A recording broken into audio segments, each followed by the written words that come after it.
انا للہ و انا الیہ راجعون۔ انتہائی افسوس کے ساتھ یہ اطلاع دی جاتی ہے کہ ایک ملک کی عظیم شخصیت، معروف اور مشہور عالم دین، صدر جمعیت علماء اتر پردیش حضرت مولانا متین الحق اسامہ قاسمی، قاضی شہر کانپور، مختصر بیماری کے بعد آج صبح انتقال ہو گیا۔ حضرت مولانا متین الحق اسامہ قاسمی کے اچانک انتقال کی خبر سن کر بے حد صدمہ ہوا۔ ملت نے ایک قیمتی شخصیت کو کھو دیا۔ وہ انتہائی متحرک، ذہین اور ملت کی فکر رکھنے والے عالم دین تھے، امت کے قائد تھے۔ انہوں نے اپنے کاموں سے اپنی ایک پہچان بنائی تھی۔ قلیل عرصے میں بہت سا کام کر کے اس دنیا فانی کو چھوڑ کر محبوب حقیقی سے جا ملے۔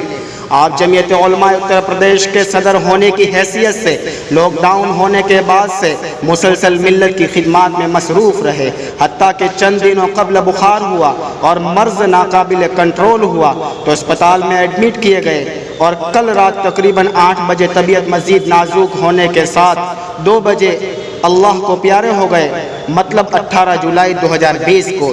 بلا شبہ مولانا کئی محاذ پر بیک وقت بغیر تھکے ڈٹی رہنے والی ایک تحریکی شخصیت کے حامل تھے۔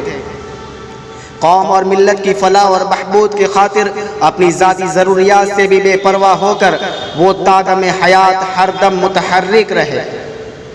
جمعیت علماء اور اکابر دارالعلوم سے لگاؤ، امت کی اصلاح کا درد ہو یا دینی اور عصری تعلیم کے میدانوں میں اسے آگے لے جانے کا جذبہ، ہر محاذ پر مولانا پوری دیانت کے ساتھ فکر مند اور فعال تھے۔ مولانا نے متاثر کن انداز خطابات سے دعوت دین اور فکر صحیح کی تبلیغ میں بھی کوئی کسر نہ چھوڑی۔ ان کے چہرے کی وجاہت اور زبان کی شیرینی دلوں کو جھنجھوڑ لیا کرتی تھی۔ مولانا کی وفات ایک بڑا حادثہ اور خاص طور پر جمعیت علماء ہند کے لیے بہت ہی افسوسناک خبر ہے۔ وہ برسوں سے جمعیت علماء کے پروگراموں کی زینت رہا کرتے تھے، مجالس عاملہ ہو یا ملک کے طول اور عرض میں منعقد ہونے والے بڑے پروگرام ہو، مولانا اس کا ایک اہم حصہ ہوا کرتے تھے۔ لمبے زمانے تک مولانا مرحوم کی یہ کمی رہے گی اور مولانا کو اور ان کی خدمات کو برابر یاد کیا جاتا رہے گا۔ اخیر میں دعا ہے کہ باری تعالیٰ مولانا مرحوم کی مغفرت فرمائے اور اپنی رضا نصیب فرمائے، ان کی خدمات کا اپنے شایان شان بدلہ مرحمت فرمائے، اور اہل خانہ اور پسماندگان اور متعلقین کو صبر جمیل نصیب فرمائے، آمین۔ ستارے زمیں سے بجھے جا رہے ہیں، ہمارے اکابر اٹھے جا رہے ہیں، کچھ اس طرح ٹوٹا ہے تسبیح کا دھاگا کہ سارے ہی موتی گرے جا رہے ہیں۔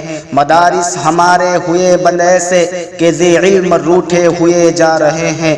یہ نبوت کے وارث زمیں کا یہ سبزہ یہ دھرتی کو ویرا کیے جا رہے ہیں۔